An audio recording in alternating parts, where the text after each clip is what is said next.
We are live. I am going to, mute myself, and Laura Vukels, you can take it away. Hi, everyone. I'm Laura Vukels, and I'm the chair of the museum's curatorial department. And I'm going to be making the introductions in this program today, Conversations around Constellations, Francis Hynes Skyscapes. And before we get started, I'd like to go over a couple of technical details with you, if you want to give us the next slide, Olivia. And just so you know, today's program features Marc Taylor, the manager of our Planetarium and Science programs, and Francis Hynes, the artist of these wonderful pastel drawings. And just so you know, to reduce the distractions, your audio and video will be turned off. And we ask that you please keep them off because sometimes there's feedback and background noise. The next slide, please. And you can use the chat feature here on Zoom, or if you're following us on Facebook Live, type comments in there. And then at the end, I'm going to look at those feeds and ask some of the questions to Marc and Francis as much as we have time for. Next slide. Okay, and I just wanted to introduce my colleagues, Olivia Cipriano, the manager of programs and operations, who you might hear me talk to from time to time because she's running the slideshow, and also Sarah Linda Lickblau is on the call, our assistant director of education, and Emma Oppenheimer, our intern from Sarah Lawrence College, who created this wonderful slideshow. So I guess you could put up the next slide, Olivia. I'm going to make the introductions. This is our Troster Gallery where the exhibition Francis Hynes Constellations is currently installed. We're not open to the public right now, but we will be soon. And when we are, you will definitely have time to come see this exhibition. I'm very happy today to introduce my longtime colleague, Marc Taylor, and this artist, Francis Hynes. Marc has been the museum's manager of planetarium and science programs for 20 years. He curates the star shows as well as the Troster Gallery outside the planetarium where the Constellations is installed. And he's written and programmed original star shows for the museum, such as the Victorian's Guide to the Galaxy. We created the Constellations show together, and last year he curated a century of lunar photography to complement our exhibition, The Color of the Moon, Lunar Painting in American Art. Francis Hynes merges artistic creativity with scientific curiosity. As a girl, she was impressed by the book Star Stories for Little Folks, written by Gertrude Chandler Warner and illustrated by Winifred Bromhall, and you'll see some pictures of that in a minute. Over the years, her interest in astronomy grew. The concept of the constellations with imaginary lines connecting stars appealed to her because she started her career when the predominant style for artists was abstraction. She studied at St. John's University, New York University, the Academy of Fine Arts in Florence, Italy, and the Art Students League in Woodstock, New York. Francis was a founding member of Independent Studios One, a cooperative artist workspace in Long Island City. And she's been featured in numerous exhibitions, including MoMA PS1 and the Ogunquit Museum of American Art, and her works in several museum collections, including ours. And now I'm going to turn the program over to Marc.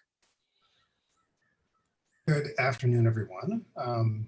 It's just barely afternoon. So thanks. I know that we've been trying to reach out to people as much as we can during this time. And this is one of the ways we were really excited to be able to find out that we could, in a sense, have a tour of this exhibit and also talk about some of the inspirations behind it and some of Francis's story.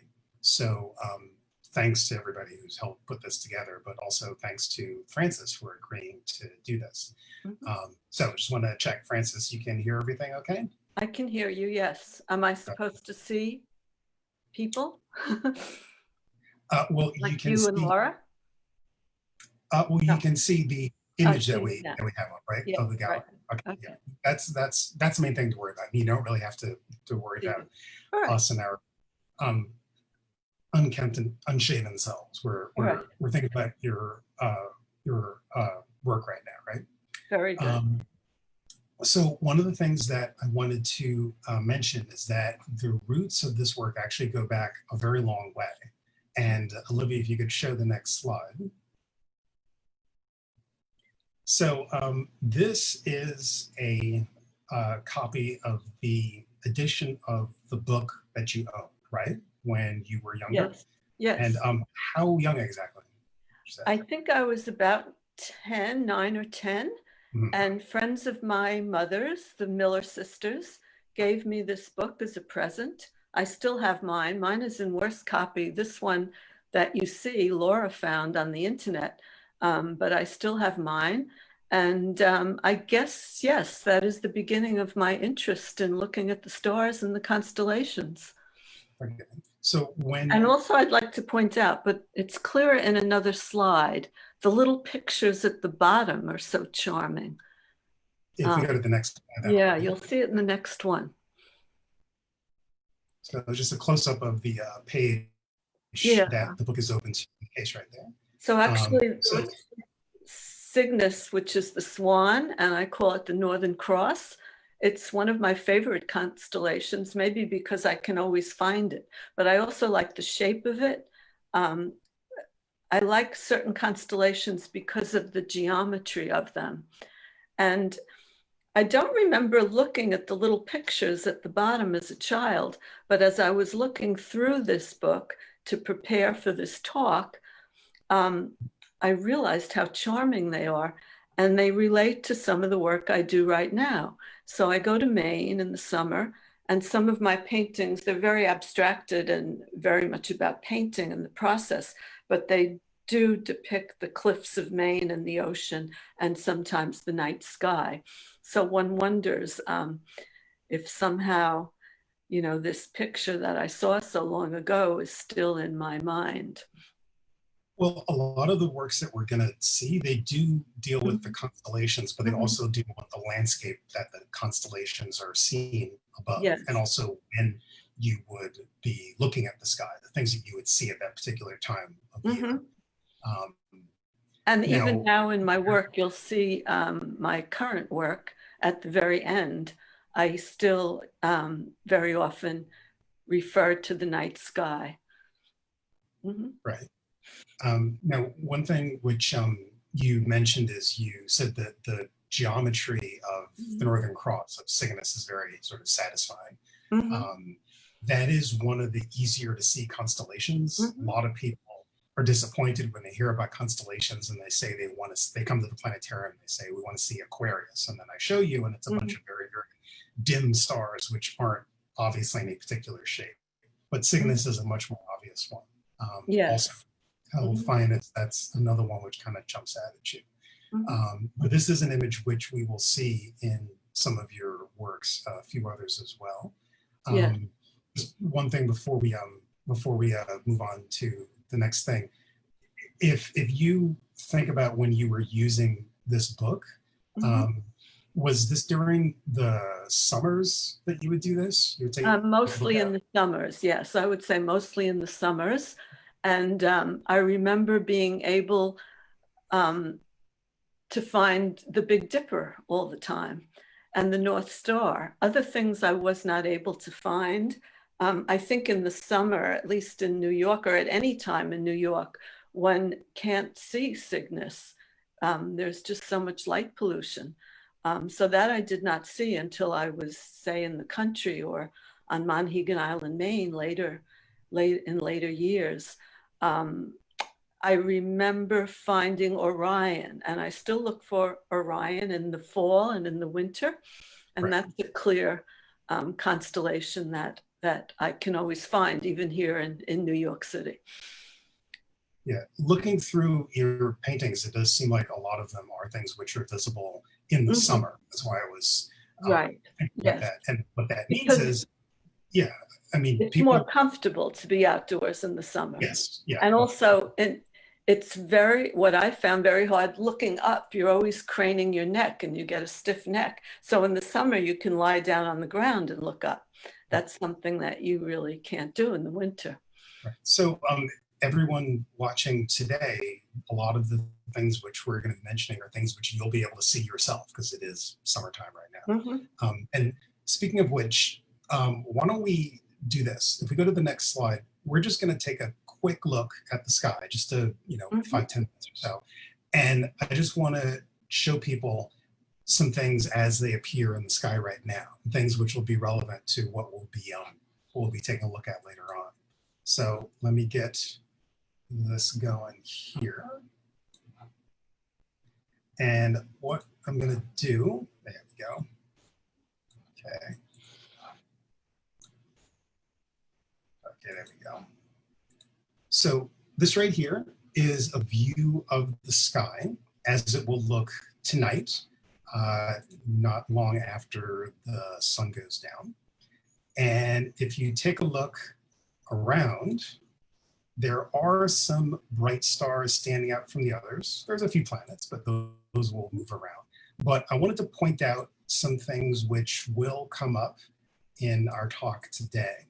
So in order to see one of them, I'm going to turn on the constellation lines right there. So for example, right in front of us, low in the south, remember this shape right here. This one is Sagittarius. It's a little teapot. Now, when you were looking at the sky using that book as your guide, they might have called it the milk dipper. Sometimes it's called that, I think, because it dips into the milk. Oh, yes. So this little teapot shape. So we'll see that right there. Also, if we look very high up in the sky, we'll be able to see that shape we were talking about, the Northern Cross, also known as Cygnus the Swan. So if we zoom in on that a little bit, then you can see the shape of the cross, right? So Deneb right there. This star is called Alberio, which means the beak. And this one is called Satyr. And you have these right here making the crossbar. So this is another thing which not too long after sunset, take a look up at the sky. You should be able to see it, creating this big triangle with these three bright stars right there. And if we swing around toward the north, just a couple more things here. Up here is a very well-known group of stars right here. You should recognize that. Ursa Major is the Great Bear, but the more famous part of it is actually the Big Dipper. So the Big Dipper has these three stars right here in the handle and these four stars right there in the bowl. Now you said this is something that you would easily be able to find, Frances, when you're looking at the sky. I could find the Big Dipper, yes, in New York. And I always like Cepheus, and that I would find more upstate where there was less light or off Maine. Yeah, you can see the stars of Cepheus are much dimmer than the stars of the Big Dipper. You do need to go someplace darker to see it. But it does actually stand out more in the real sky than it does here. Always been surprised how hard it is to make a really accurate star map. Planetarium is pretty good, but I have to say, I like the ones that have shapes that I like. So Cepheus I always saw as like a house shape. Right. And I could always find that for that reason. And Cassiopeia, which I saw as a W or an M. Right. Yeah, if you're looking at it around this time of year, it will generally look like a W because it is near this star right here, Polaris, the North Star. It's actually going to be swinging around Polaris. So it'll be visible all year round, but it will be in a different orientation. Just two last ones, which we'll see in some of your works. There's Hercules right here. And Hercules has this nice little satisfying shape right there, sometimes called the keystone, the body of Hercules. If it doesn't look like a big, strong guy holding weapons, then don't worry about that. Constellations aren't like that. And then here's another one, nice summertime shape of a kite, the constellation Boötes or Boötes, with the bright star Arcturus at the tip. And is that the corona just to the right? Yes, this here is Corona Borealis, which is the northern crown. That one I like. Yes. So there are a bunch. Now there's a lot of constellations. There's 88 of them total, but there are maybe about a little over a dozen or so, which tend to figure a lot in your work. So right now, let's go back to the slideshow and take a look at some of those works. Right?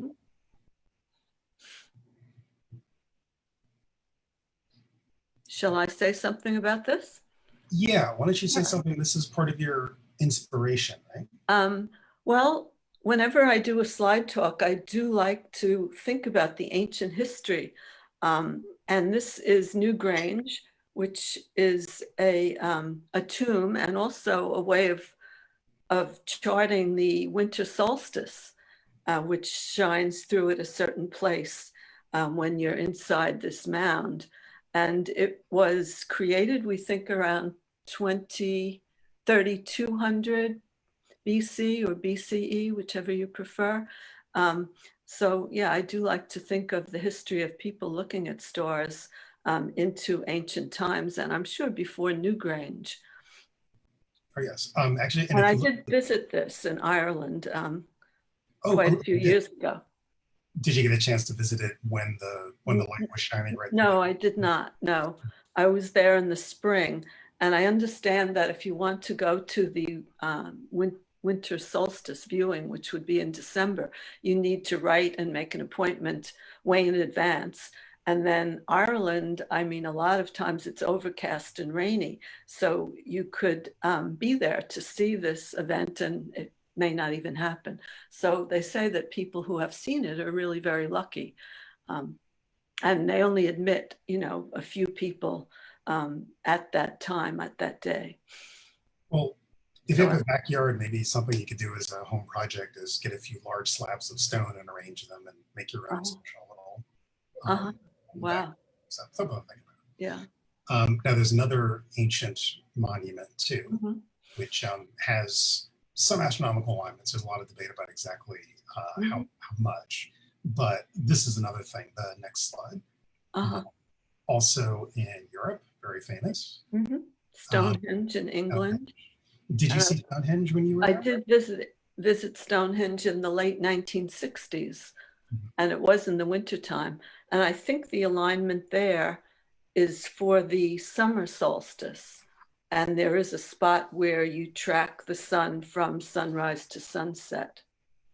And then, of course, both of these are burial mounds as well. And there's so much that we don't know about them, which I think is very fascinating and mysterious just to imagine why they were built and how they were built. Yeah, it's very hard to know why people would have done some of the things that they did many thousands of years ago. We don't know exactly how they saw the world or what knowledge they had, what they were confident in, so on and so forth. But people have been observing the sky for many thousands of years, and this is one of the ways that they've recorded their observations. Another way that they've recorded their observations is, of course, through painting and drawing. So you have these images of the sky, which you've combined with sort of contemporary human structures, not ancient ones. But we can look at the first one. This is actually a work which is in the museum's collection. Yes, so this is in the collection of the Hudson River Museum. And take note of that pinkish line, which depicts a very simplified house or barn. And with not all of these, but a lot of these, I've layered the night sky with the image, with an architectural image, in this case, a house or a barn. And we will show some source material for that image later on, but just keep it in mind. And there's also a kind of a window grid that is harder to see in this painting. And I like that concept of thinking about inside, outside, looking out of windows and finding simple architectural shapes and paring down and simplifying the shapes of buildings. And then you see the constellations here too, the Northern Cross on the left and the Milky Way. And I see Hercules. I don't know if I drew it that accurately, but I meant it to be there, and just a part of Cepheus, which is up in the left side, partly cut off.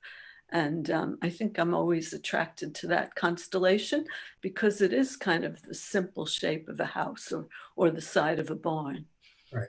I mean, the thing with the constellations is that the way that you depict them a lot, it's not the exact arrangement of the stars, but you have maintained the traditional connections between them. So even though the shape might Right. not be the same, you can still recognize Cepheus, you can still recognize Boat as up in the upper right.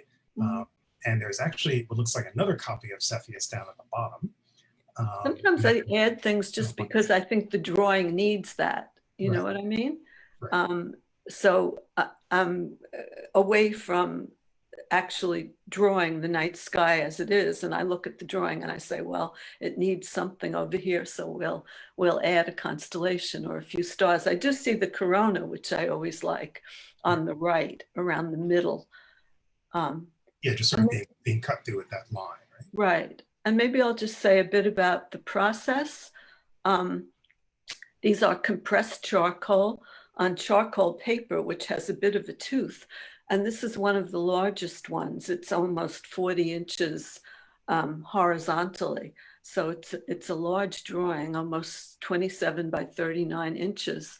And they're kind of labor intensive, you know, to rub that compressed charcoal into the surface of the paper. And I try to achieve that very deep, velvety look that, you know, that you see here. So that's it. Right. So I do see the window grid, those white lines. The white lines. Right. And just going back to the process, I do remember those were once pink lines, but I didn't think, I thought it was a bit of a conflict between the shape of the house and the shape of the window. So I actually erased them out. And those people who are out there who might be artists, so some of the materials that I use are, you know, paper, charcoal paper. I'll talk a bit about that later. And pastels, mostly compressed charcoal, very black pastel, but sometimes colored pastels as well, and erasing. Right. And then there's something called a chamois, where you can wipe out areas with a little piece of leather that works very well. So that will pick up the charcoal after it's been put on the paper. Yeah, it takes it off. There's a drawing at the very end I'll show you where I believe I used the chamois. I mean, these were done in the mid-'80s, so that's well over 30 years ago. And I remember some things about the process, but not everything. Last thing about this image before we go on to the next one. There are a lot of times that you have architectural forms sort of superimposed on the sky, or maybe seen through with the sky. You know, it would be more sort of obvious to make the architectural shape with the stars above that. But what is it about the architecture which made you want to make it this sort of transparent overlay almost to the sky? I actually like the transparency of things. And I often think about, am I inside looking out or outside looking in? So that concept of inside outside is one that I like. I don't like density. I've always, there's a couple paintings that you'll see that do have solid shapes, but for the most part in my work, I like a more atmospheric look to things, a more muted look to things. And I think making that building, in this way I get to see and depict the whole night sky and the building which structures the image, if that's any help. Sure. But I like the transparency and seeing through things. Okay. Well, you're talking about the buildings a lot, and the simplicity of the building. So if we go to the next image, there's actually one of the buildings which inspire you. Yeah, this is a building, and coincidentally, it's called Vega. If you look above the door, those little marks that you see spell out Vega, which is one of the stars in the constellation Lyra. And this is a house I love. It's up in Maine, and I photographed it. It's kind of my dream house. It's a very tiny little modest Cape Cod house. And again, try to remember those shapes. The rectangle, the roof is actually a rectangle in perspective. You know, the windows and the grid of the windows and the door, those are shapes that I use a lot in my work. Yeah, these homes and the time when these were built, it was definitely about building a small home with a lot of land around it, not about building a McMansion if you were doing these Right. ones Right. today. And they're definitely not McMansions, no. And I think that's what appeals to me about them. They are so simple and just about making a roof over your head and a shelter.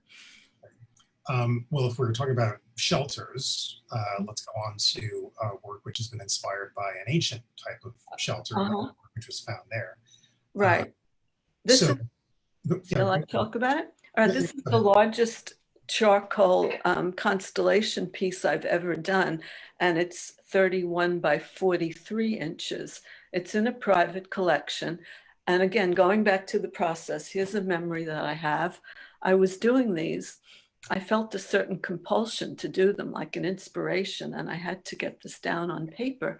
But some days like this, I wanted to work very large, and I'd actually go into the city, into Manhattan, to New York Central Art Supply, which unfortunately no longer exists, but they had a great selection of papers that you could look at and touch.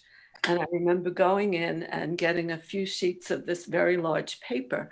And this is the only one that's also done in watercolor and charcoal. So the blue areas are watercolor. And then I use the charcoal media over that. And it's a big cow. You might be able to see it. You might be able to pick out the head, which is on the left, and then the legs. So it's this big cow, which I envision as kind of striding across the night sky. And again, it's transparent. So you see the Northern Cross or Cygnus and a bit of Cepheus up there and Cassiopeia. So that's a little bit about this piece. I do see a little bit of red watercolor up there too. Yes, a little tiny touch. Yeah, tiny bit of red. Well, I mean, unfortunately, you were not the first one to think of having an outline of a cow with the stars outlined behind, as we'll see in the next slide. Right. But this is probably something that you had in mind. Yeah, this is something. It's a cave, one of the cave paintings at Lascaux in France, which is probably more than 20,000 years old. And when I was teaching or doing slide talks at various places, I'd often begin my talks with this work because I like to think of and I like to remind people of that ancient history of painting or of making art, that human beings have been making art for 20,000 years and even more. There are other caves near this one, which is in the Dordogne region of France, that I believe they say go back to maybe 30,000 and 35,000 BC. So it's an amazing history of human beings making art. And that's why I included this, and Marc remembered to kind of remind me of this. And we added it at the very last minute. And thanks to Emma for putting it in, and for Laura, I think, found an image of it on the internet. And that's that reference. Yeah, there is debate about this, but one of the possibilities which has come up is that if you look at the bull on the right, there are sort of spots around the bull's eye. And one of the ideas is that that may represent the face of Taurus, which is a V shape. It's easy to look at dots on the wall and to think that, you know, that must be this constellation that you're thinking of. But, we do know that we have found, we have found celestial images painted on the walls of caves from periods like that. Oh, I did not know that. Right, but why don't we keep going to some of your works which are not directly related to the piece we saw before, but they are ones which use some of the same imagery and they're related. So we can go ahead and start with the first of those. All right, so these were earlier, before the constellations. The constellations were done in the mid-'80s, most of them in 1986. But I did point out the architectural images that figure in the constellations. And these are early works where I'm looking at those simple homes that we see upstate New York and New England and even in Queens, simple Cape Cod homes. I call this Watson's houses. And in this piece, you also see what I call hidden imagery. On the right, you can pick out where there was another house and a little window. And there's a kind of a grid going across from left to right. And in the center of the house going vertically, you see those lines. There was once a big picture window there in really bright colors. And a lot of these paintings, which you'll see, had pretty bright colors. And I kept painting over them. I work on things over a span of time, sometimes years. And you can see little bits of the color at the edges of this architectural structure. And you can also see the hidden imagery, or I think art historians call it pentimento, the regrets, what artists painted out. I call it mind changes, but it's that same concept. As you paint, you decide, I don't want this here, and paint it out. But there's very often a kind of a hidden image or a vision underneath the work. You can still see what it was. Yeah, the next work has a lot of those same, extreme sort of thick textures. Right. And there is some hidden, there's some hidden imagery. This one I left clearer. I wanted it to be more of a ghost. I'm talking about that house on the right, and you can see where the window was painted out. And in this one, you can see more clearly the colors that the painting was as it evolved and, did become. This is in the collection of the Zimmerli Museum, by the way, in Rutgers. And I'm looking at this shape in the upper left, which is a house shape. And it just occurred to me, it's kind of like the constellation Cepheus, which I came to like so well. So there's that hidden image up in the sky somewhere. Well, Cepheus also makes a little appearance in the next one, which isn't oil, it's pastel, so the texture is a bit different. But that little opening, the little mudroom, little doorway up in the front. The little doorway, yeah. Right, Cepheus shape.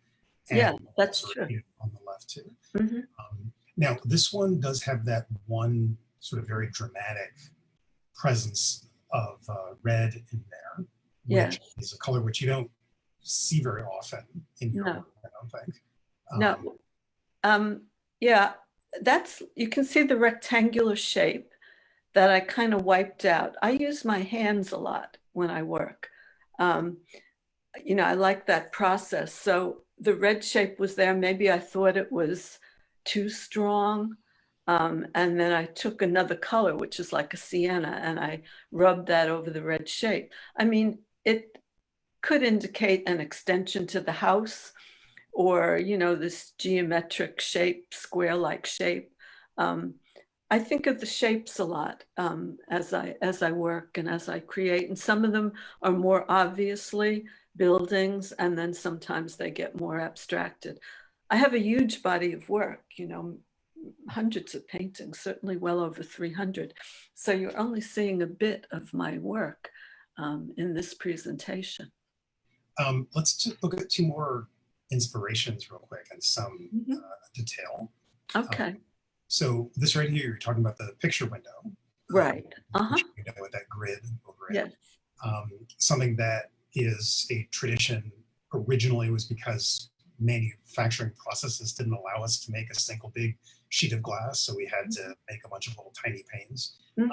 Nowadays, we still do that as a traditional look, even though now we can make, single sheets of glass the size of a truck. But that look is definitely part of the Cape Cod vernacular. Now, there's also an awful lot of snow in this image. Right.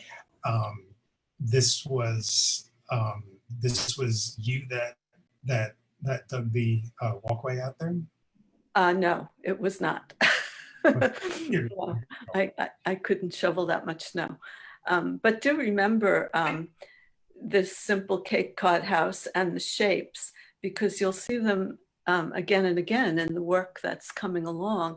So you've got, the rectangle of the house, you've got the roof, which is a rectangle in perspective, and that grid, which is throughout art history, the grid, and it was often used as a copying device.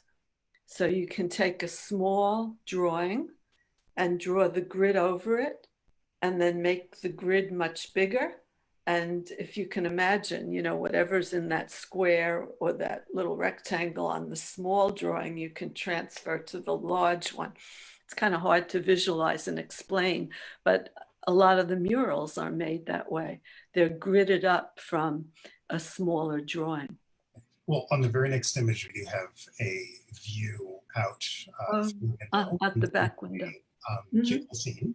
And actually, I was looking at this before we started, and I just noticed that not only is there a squirrel, there's actually a mourning dove too. Right, and then there's one on the fence too, which I just saw up on the left, in the upper left grid. I didn't see that one until just now. But yes, I love views from windows. I like using the outdoors as an inspiration, but it's very often uncomfortable to work outdoors. There's insects and there's hot weather and cold weather. And so I like doing views from the window. And again, there's that window grid that is kind of echoed or in the planet, in the Cygnus planet or the Northern Cross. And it's an image that I use a lot in my work. Let's look at another image of your work right now, Constellation series number 3. So, you know, some of the same constellations figure here. There's Hercules over just inside the roof line, and then Corona just outside it in the upper right. Sagittarius, remember that little teapot I talked about? That's in the lower right. And then over on the left, we have Pisces. Looks like a very long sort of V sticking out from the side there. And then the Great Square of Pegasus, which again has been distorted a bit, but it's recognizable still as Pegasus. Now these and the Northern Cross and the Milky Way. Yes, which are the easy ones. Right. Yeah. Now the Milky Way is not something that's easy to see unless you're somewhere with not a lot of light pollution. These days, it's kind of hard to see. Have you found that? I mean, do you still get out places where it's dark at night where you can see the sky, or is that something that you're doing more from memory these days? Right now, the night paintings that I'm making are from memory, and I'm not thinking about making any specific constellation or stars. I just like dots, which you mentioned before. I like making dots, which can be stars in the sky. They can be snow. They can be rain. So I sometimes do that in my work. And this one, I might say, is owned by the Brooklyn Museum. And there was an art dealer named Eleanor Poindexter. She had Poindexter Gallery in New York City for many years. She showed my work, and she bought this and donated it to the museum. So I'm very grateful to her for doing that. Now, even without the night sky, you do still have images which depend mostly on the shapes, architectural shapes. So this next one is... and this one, you do see that barn or that house shape. Yes, this is black barns. I photographed them when I was a resident artist at the Malay colony, which is in Austerlitz, New York. And I worked from a photograph to do this. And I love seeing the crackling, which only happened as the work aged, but it kind of reminds me of the night sky. And this painting was once also bright red and blue, and you can see traces of the color at the edges. And at some point, don't ask me why, I just went into the studio and I wanted to paint it black, and I did that, and I liked the result. There is a slide which we had of the red and blue, but I took it out. I just liked the end result and didn't want to use that previous slide. That's all right. Why don't we go to the next one? This is Constellation Series #1. So here again, there's a barn, and then Mhm. here the Northern Cross is in the sky above the barn. Like I was saying before, that would be what you would expect, the stars above the barn. But here you've taken it and you've actually melded its geometry with the geometry of the barn itself. This is one of the earliest. Go ahead. I'm sorry. No. I was just saying there's lots of work with texture in here, either the sort of velvety texture of the pastel or the crackle curve of the painting after a while. And if you think about these physical objects, these barns, they've been painted over many, many times before they get the same texture too. We actually have an image of a barn too, which we can just stop on this one for 1 minute. Oh, sure. And yes, it's one of the simpler ones. It's probably the first one that I did. And I kind of saw the lines of the Northern Cross in a different way to kind of create a kite that became part of that barn shape. So I just wanted to mention that. Well, there's no one right way to interpret the constellations. In far north, people look at what we call Cygnus of the Northern Cross, and they see it as a guy in a kayak. So he can make up a lot of different shapes if you want. So why don't we skip past the image of the barn? I can see that, but let's just go to the next one. Right. Oh, going past the barn? Yeah, since you already talked about that shape a bit. But I did want to mention here, you also have the geometry of the constellation and the geometry of an architectural form on the ground. Right. Melded together in a more sort of cursory fashion here. Now, these are also a lot smaller. Were these ones where you would make more of these? You sort of got I think there are more of the smaller ones. This is 19 by 26. It's done on Strathmore charcoal paper. But at this time, I was experimenting a lot with papers. And as I said, I would go into New York Central and just buy some different papers and see how the materials worked with the different papers. Strathmore has a bit of a tooth on it. It's a little rough, so it holds the charcoal very well for those of you who are artists and want to know a bit about the process. Or for anyone who wants to experiment with this kind of thing. Good to know that not all paper is actually the same. No, it is not. No. Yes. Let's look at number 5. That's the next one. This one I thought was really interesting because you have these outlines which begin to describe forms of buildings, but the thing which really struck me about this was that the section in the middle where there are no stars, it's actually centered on pretty much where the North Star would be. So the Big Dipper is down in the lower left, and you can sort of see that shape there. The Little Dipper, the end of the handle, it actually curves from the left behind that section there. And I always thought that was interesting because what you've done is you've taken this sort of central pin of the sky and you put it behind a sort of virtual pin. Well, that's very interesting. That's something I didn't know and didn't intend. I always like this concept. I call that moment when you think not, when things kind of just happen in a work that you didn't intend, and it does have meaning. So thanks for pointing that out. Sure. Very interesting. Yeah. I mean, I tend to look at these and I tend to recognize a lot of the constellations, and a lot of times I have to sort of fight my tendency to start looking for everything else that might be around that. Right. I do love trying to find the North Star. I just enjoy that. Right. Why don't we take a look? There's actually a page from the book again. So this shows the Big Dipper and the Little Dipper, and just want to go back real quick and then take a look at this one. So if you look at the Little Dipper, the handle of the Little Dipper, you see how there's that little box just to the left, and then there's one star and then another star that's merging with that line right there. And then you go back to the Star Stories page, then you can see that the Little Dipper has had the North Star sort of cut off right there. Mhm.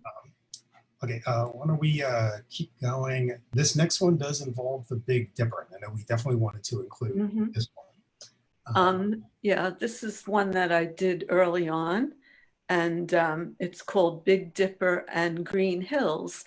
And I did it after, a few years after my time that I spent up in Austerlitz, but I always think of it as the Hudson Valley, this kind of rolling farmland. There's less of it now, it's become more suburban, but there is that rolling rich farmland up in the Hudson Valley.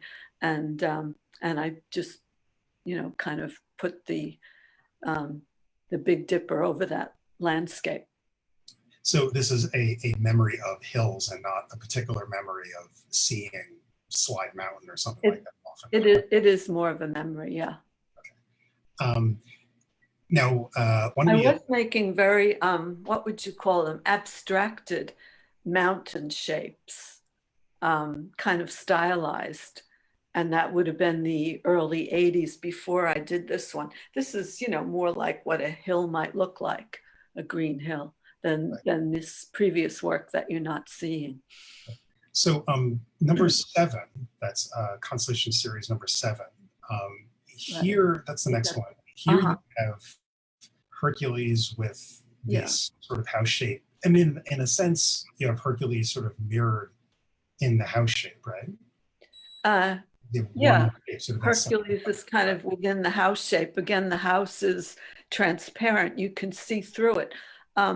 Another reason why I might do that, a lot of the barns that I photographed, especially in the Western Catskills, were kind of falling apart. So you could see through them.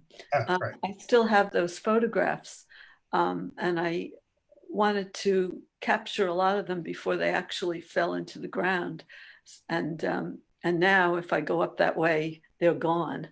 So that just occurred to me that could be, part of my idea for making the barn so transparent and see-through. It's interesting talking about this now. Even now, you're noticing things and thinking about things that you hadn't thought about before. Well, I do think that art has layers, and different parts of it speak to us at different times. So that's my comment. Well, time is sort of one of those layers, if you want to think about it. Yeah. And actually, speaking of time and inspiration, if we go to number 8, so if you just skip the star stories, just skip this one to the next one. So this one, I like to ask, it says thinking of music. I think I had at some point some of that paper where a composer would notate and write music. And I saw that part on the lower left as those notes, the staff, or I don't know the proper language for talking about music, but those lines on this note paper that composers use. It just popped into my head. So I called it thinking of music. Yeah, I mean, here too, I noticed that the stars are much more sort of ragged and sort of twinkly looking. And I think as the series went on, it got more like that. Okay. In fact, if we look at the next one, that's number 10, I think. I mean, here you start to get the stars and the Milky Way sort of merging into this sort of shaggy field of light and dark, and it looks like you're also rubbing a lot with the leather, the chamois, you said? Chamois. Actually, I see a lot of the paper showing through on this. And what I would do is, rub the charcoal into the paper using that compressed charcoal, which comes in a cube. And then I would rub it with my fingers more in this one. The chamois I use more to remove. And there is one coming up where you can see where I actually removed a lot of the black surface. That might be this next one, I think. It's number 17, right? And this one is very imaginary. Yeah, there was some. I mean, this one actually, yeah, this one. If you're talking about meteor showers, Yeah. you know, it's like it's getting much more abstract. What this reminded me of is there's video actually from the space station where you can see meteors entering the atmosphere from above, which is sort of what this makes me think of. I did like watching, I'd always wait for it in August, that Perseid meteor shower. Right. It's always very interesting to see. Right. Very, very difficult to predict exactly, but if anyone does want to see a meteor shower, you don't need a telescope, just go out on a clear night and you'll be able to see meteors. If there's supposed to be a meteor shower, there should be more, but you can see one pretty much any old time. Why don't we go to 17? That's the next slide here, right? Okay, Yes, this so is the one where I use the chamois a lot and eraser to wipe out areas. So the night sky doesn't look quite so dark. Right. Well, the fiery planet, is the fiery planet the horizon at the bottom, or is that the object off to the left? Here, this is one of the later ones. I think there were maybe about 25 in the series. So this was about number 17. And they're just getting, I think, more expressionistic, maybe even less about the stars. And my work changes a lot. I don't have a signature style. I am curious about how else the work could be. So I just didn't want to make them the way they were. And all of a sudden I wanted to take some of that background darkness out and just kind of see what happens. I'm not sure. I thought of the fiery planet as that brightness on the left.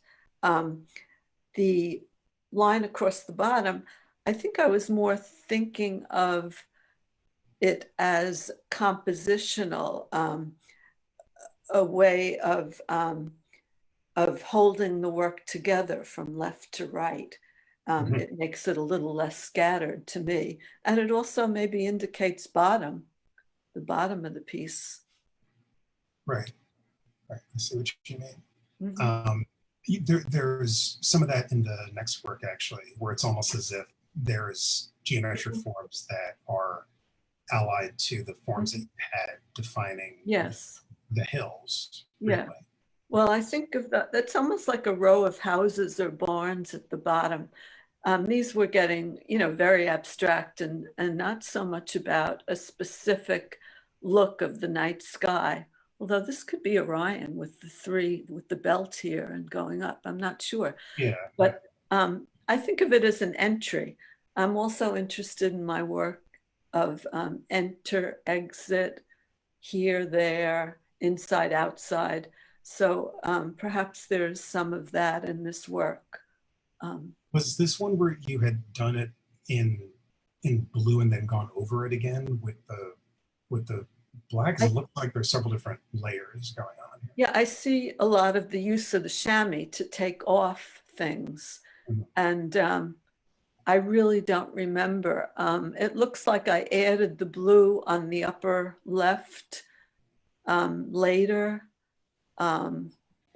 Like some of that line on the left bottom looks like it's rubbed out and it joins the black. It's kind of rubbed into the black, whereas some of the line on the other side is it's a clearer, sharper line. It's hard for me to remember. And also when I do my work, sometimes I'm basically lost in it, it's almost like the work begins to dictate to you what you should do. And you're not thinking anymore, you're just intuitively making the work. So it's hard for me to remember exactly how I came to this, if that helps at all. No, I understand. You're discovering things. It's very much about a discovery and exploration. I think curiosity is a very important trait that we don't talk about too much. just curiosity about people, about the world we live in, about how to make a painting, and not being afraid to destroy it. You know, maybe it will get better and maybe it will get worse. Why don't we take just a minute or two just to take a look at some of your more recent works? Yeah, thanks. So you consider these night sky paintings?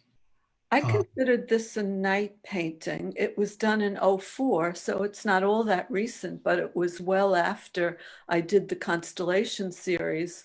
And again, what was most important to me here, I think, was that blue house, which is very nebulous. The outlines of it aren't clear at all, but I think you do get a sense of it. And it's kind of fading away, you know.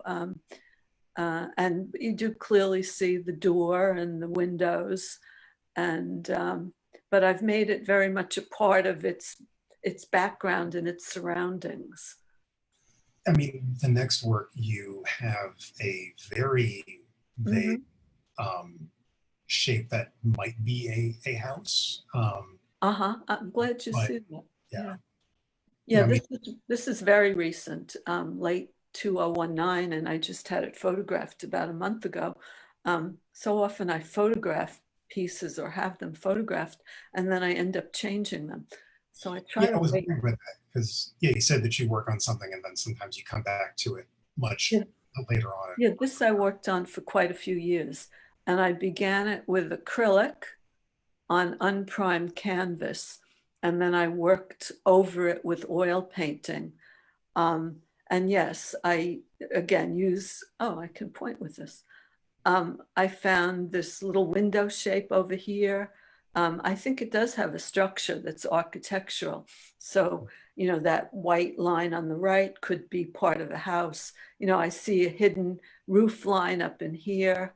I always hope that people will see that underlying structure and imagery, even in the more abstract pieces. It takes, and there's a grid under the whole thing that you can clearly see, you know, here, all through here, that grid. And I like the grid as a structuring element in the work. And I just noticed over here, this is a bit of the acrylic.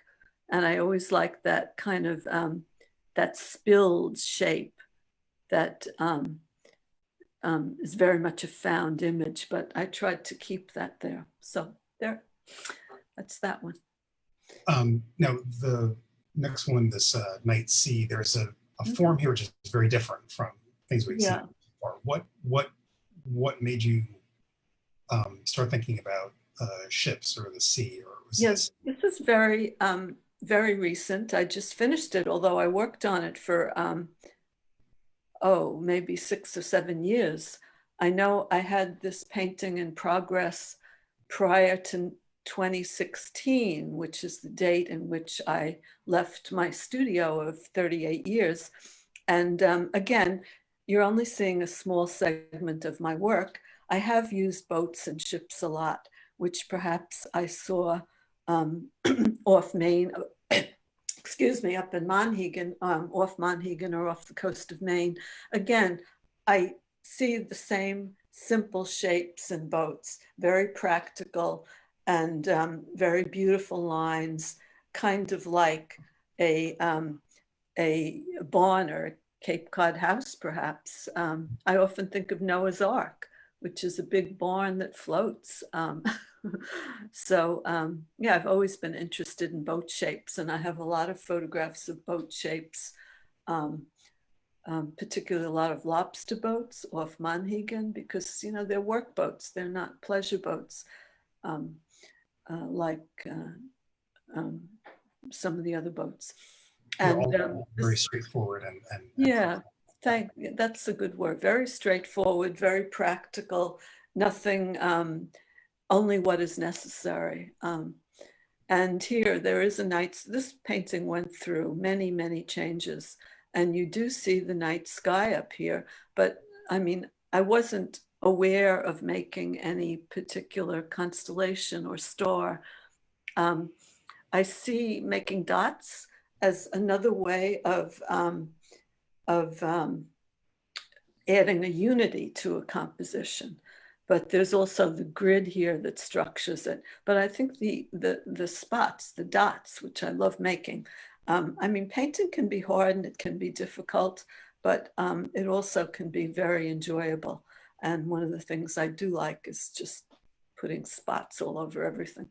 But I did go back into it. And, you know, you see, I changed the shapes. I added some green here, some pink, some purple, just to make that imaginary sky as interesting as I could. You know, this might be a cloud here or some kind of a nebulae. I don't know what, you know. I'm aware of the night sky and what's up there, but I'm kind of doing my own thing in this painting.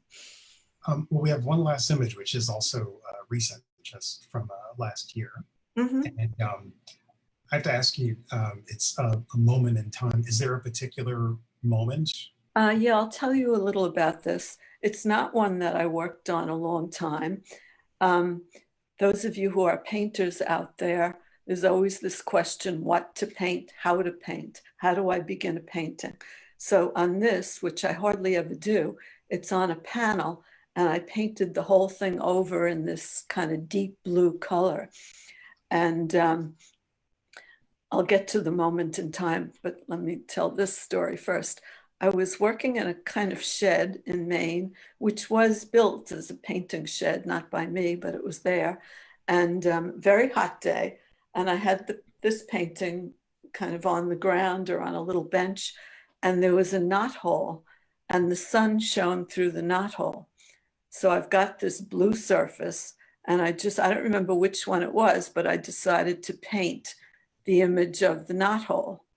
And then I also wrote, and again, a whole segment of your work, of my work that you're not seeing is a series I call word image, where I use words and what's going on in my life along with imagery of what's around me at that time. So here, don't ask me why, I just felt like writing time, which is here, T-I-M-E, a moment in time. So you see these, now they're vertical lines, and I have time, a moment. I think at some point the painting was a horizontal, so I could read that. And then I made it vertical at some point. And I remember moving up the coast, and I'm somewhere else, and I took it out and I made some additions. Probably this white area, the stars. So that's how it evolved. You know, again, it was a painting that just happened quickly. You know, again, that moment when you think not, where you just look at it and you do something else and something else and something else. And if you're lucky, you stand back and you say, wow, that looks okay. And then I lived with it for quite a few months, and I decided, you know, that's the way we'll leave it. So that moment in time, it's something I'm doing again now in my work, putting words on the surface.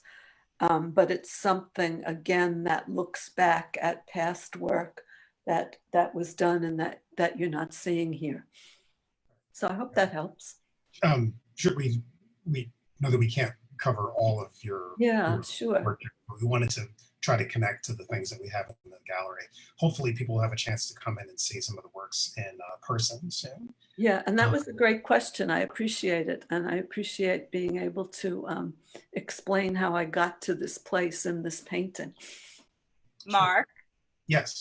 I'm going to jump in for a second and tell you that there was, we don't have much time, but there are a couple questions for Frances. There are two related questions. Lynn V says, the work is beautiful and inspiring. Could you please explain again how you got the charcoal so dark? I would like to try that too. And then Sarah Linda said, could you explain more what compressed charcoal is and why you picked that medium? All right, those two questions relate. And there are many different kinds of charcoal and different grades. So there's something called vine charcoal, which just wipes off so quickly. It's very soft and very powdery. Then there are different grades of charcoal. And then I use, and I'm sure you can still find it, it's called compressed charcoal, which is more like a pastel, and it may have a little bit of oil in it. Some pastels do, and they help to hold the pigment together. Pastel is just dried pigment. Did I say it comes in a cube, and it makes a very, very dark black mark that's very difficult to get off. So if you use compressed charcoal, you need to be pretty sure of yourself and where you want that mark to be.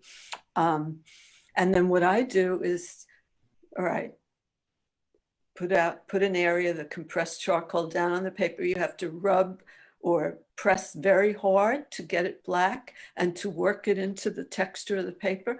And then I used to just take my finger and rub it in even more. If you use the chamois, you do take some off. You'll never get back to the white of the paper, but you will take some of that charcoal off. So you want to use your finger. And I actually remember now, like my fingers would get irritated from rubbing this charcoal into the paper, which has a bit of a tooth to it. Not like sandpaper, but it's a little rough. So does that help at all? I think that if you're a new artist, you want to look for grades of charcoal, and you want to try to find compressed charcoal, which mine came in a cube. I think I also had a pastel that was charcoal, and it was also pretty dense. So you might be able to find that. Olivia, could we just back up to one of the charcoals for a minute, anyone, since that's what we're talking about? And then another question came in, do the oils in your skin help to set the charcoal? I never thought of that, to tell you the truth. It's possible. I have other drawings. If you want to look at my website, which is franceshynes.com, we just put up a set of drawings, over 60 drawings. And in those, I use the compressed charcoal. And I also something's happening here. Yeah. I also use fingerprints. So I don't know if that answers the question, but there is oil in compressed charcoal that helps it to stay on the paper. Hello? Okay, I think that might be all of the questions. Olivia, why don't we just cycle through the last couple slides just so people can see that. I think I'm going to turn the mic over to my colleague, Sarah Linda Lichtblau, who is the head of the education department and coordinates all these programs. And she's just going to make a couple announcements. And I personally, before I sign off, will say thank you all. And thank you, Marc and Frances, for making this such a wonderful program. Sarah Linda? Thank you so much, Laura and Frances. And I want to say Marc. Thank you too, because you people were all just terrific to work with, and I could not have put this PowerPoint presentation together by myself. Frances, I could listen to you and Marc talk forever. And I do want to remind people that, in case they missed any of this, it will be available on Facebook. And so they can watch it and catch some of those wonderful works again. But also, we really hope that this exploration of Frances's constellation has whet your appetite to take in her exquisite work in person. And fortunately, as you can see, as has been said, her exhibition will be up for a long time to come, through January 10th, 2021. So if you're in the area, you'll be able to visit, and you'll have the benefit of bringing with you the knowledge of the inspirations for the history and the range of the artist's work that was shared with you today. Such a perfect integration of art and science through Frances's special sensibility and, most important, curiosity. Also throughout the summer, no matter where you are, you'll have the opportunity to see Marc Taylor and our planetarium educators exploit the capabilities of Stellarium in 2 weekly live streamed astronomy programs on Facebook Live. On Tuesdays at 11:30 a.m., there's a special show for kids with a different theme every week. And on Thursdays at 7 p.m., you can watch The Sky Tonight which obviously changes every week with family and friends. And your curiosity and questions are always welcome. Again, Frances, thank you for so generously sharing your inspiring work and showing us new ways to look at our world. And again, our appreciation to my colleagues at the museum, Marc Taylor, Laura Vukels, Olivia Cipriano for facilitating this program, and our Sarah Lawrence College intern, Emma Oppenheimer, for her technical expertise in bringing Frances's images to our screens. And finally, I want to thank our audience for your interest and your engagement. And please stay safe and well. And we look forward to welcoming you back to the museum when we reopen later this month. I look forward to seeing my show again too. Thank you.